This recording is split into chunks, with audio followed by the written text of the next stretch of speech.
আসসালামু আলাইকুম ওয়া রাহমাতুল্লাহ। সম্মানিত শিক্ষার্থী বন্ধুরা, আশা করছি আল্লাহর রহমতে আপনারা সকলে ভালো আছেন। আজকে আমরা আলোচনা করব আমাদের ধারাবাহিক ক্লাস রাইট ফ্রম ভার্বসের 23 নাম্বার নিয়ম নিয়ে। আমরা এখন এক এক করে প্রায় 23 নাম্বার নিয়মে চলে আসছি। ক্লাসটি অবশ্যই আপনার ভালো লাগে বলে আজকে ধারাবাহিক এই পর্যন্ত বা এই ক্লাসগুলো পর্যন্ত আপনি দেখেছেন, তার জন্য আপনাকে অশেষ ধন্যবাদ। কিন্তু আমি চেষ্টা করি আমার ক্লাসগুলো করে যে আমার শিক্ষার্থীরা যারা আমার ক্লাস ফলো করে বা আমাকে দেখে বা আমার ক্লাসগুলো দেখে নিয়মিত, আমি তাদের প্রতি চিরকৃতজ্ঞ এবং ক্লাসগুলো চেষ্টা করি আপনাদের সার্বক্ষণিক বোঝানোর জন্য।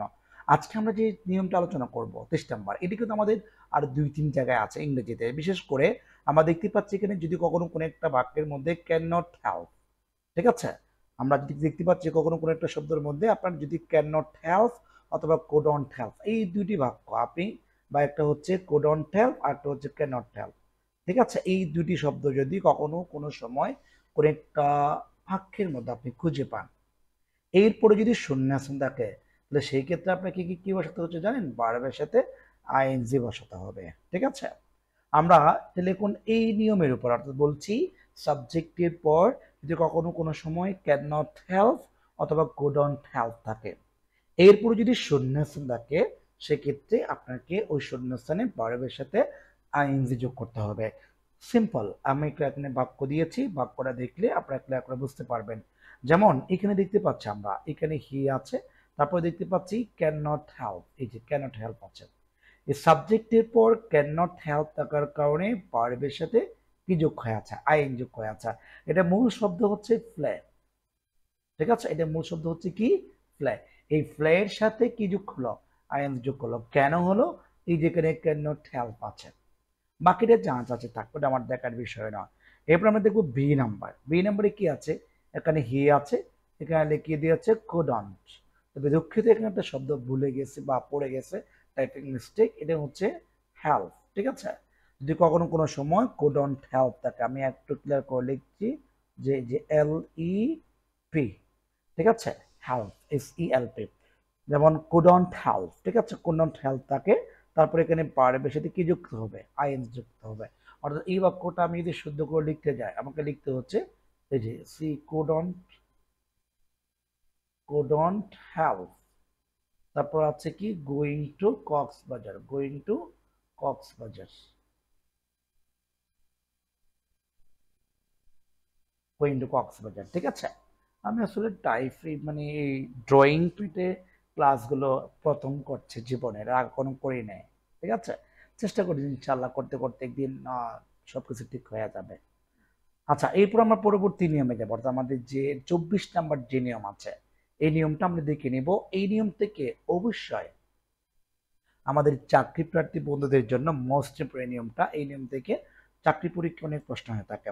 যে এখানে আমরা দেখতে পাচ্ছি যে আমরা এখানে দেখতে পাচ্ছি 24 নাম্বার, ঠিক আছে।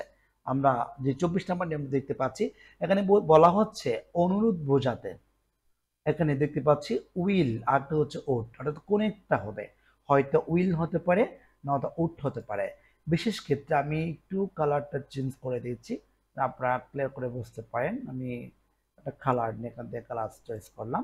আচ্ছা, তো এখানে দেখতে পাচ্ছি আমরা হয়তো উইল নয়তো ওট, এরপরে হচ্ছে এরপরে আছে হয়তো বা উইল ইউ মাইন্ড অথবা ওট ইউ মাইন্ড। যদি মাইন্ড শব্দটি থাকে, আপনি একেবারে ধরে নেবেন যে MIND, এই মাইন্ড শব্দ যদি কখনো কোনো সময় থাকে, এরপরে ভার্বের সাথে অবশ্যই অবশ্যই আইএনজি যোগ করতে হবে। যেমন আমরা এখানে দেখতে পাচ্ছি ওট ইউ মাইন্ড বলেছে, এই যে মাইন্ড শব্দ আছে, তারপরে যে শব্দটি আছে এটা অবশ্যই কি করতে হবে? হেভিং যোগ করতে হবে, এই যে হেভিং হবে। কেন হেভিং হবে? ওই যে এর আগে যে কি আছে, মাইন্ড আছে, এই মাইন্ড শব্দ থাকার কারণে মূলত হেভিং হলো। তাহলে আমি বিষয়টি আপনাদের বোঝাতে সক্ষম হয়ে আছে। এরপর আমরা পরবর্তী দেখে নেব। পরবর্তী আপনি দেখতে পাচ্ছি এখানে বি নাম্বারে, বি নাম্বার দেখতে পাচ্ছি এখানে উইচ ইউ মাইন্ড আছে, অর্থাৎ এই যে মাইন্ড শব্দটি আছে, এই মাইন্ড শব্দটি থাকার কারণে মূলত এখানে যেটা সিং আছে, এই বাক্যটা কেমন হবে? এই যে সিঙ্গিং হবে, ঠিক আছে, অর্থাৎ সিঙ্গিং। এই বাক্যটা এভাবে করে আপনি চাইলে কি করতে পারবেন? আনসার করতে পারবেন। এরপর আমরা পরবর্তীতে আমরা আমি আপনাদেরকে দেখানোর চেষ্টা করছি পরবর্তী যে নিয়মটি আছে, সেই নিয়ম দিয়ে দেখাচ্ছি। তো এখন সি নাম্বারে আরেকটি বাক্য আছে, বাক্যটা হচ্ছে এখানে দেখা যাচ্ছে যে এখানে মাইন্ড আছে। এই মাইন্ড থাকার কারণে পরবর্তী যেটা শব্দ আছে সেটা কি হয়ে যাবে, কামিং হয়ে যাবে। এরপর আমরা পরবর্তী ঠিক এইখানেও কি আছে, মাইন্ড আছে, তাহলে এখানে যে শব্দ আছে সেটা হবে অপেরিং। ঠিক আছে, ওপেনিং হবে। তাহলে আমরা বিষয়টি বুঝতে পারলাম। তো আজকের ক্লাসটি আমরা 24 নাম্বার রুলস নিয়ে আলোচনা করেছি। প্রত্যেকটি ক্লাস 5 মিনিট পর্যন্ত করবো ইনশাআল্লাহ। তো আমি এইটার পাশাপাশি আপনাদের এইচএসসি বোর্ড কোয়েশ্চেন যেগুলো আছে সেগুলো নিয়ে আলোচনা করব। অলরেডি করেছি, 2015 সালে ক্লাসগুলো হয়তো আপলোড করেছে আমাদের ইউটিউব চ্যানেলে, আপনি চাইলে প্লেলিস্ট থেকে দেখে নিতে পারেন। তো আজকের ক্লাস এখানে শেষ করবো। সবাই ভালো থাকবেন, সুস্থ থাকবেন। আসসালামু আলাইকুম ওয়া রাহমাতুল্লাহ।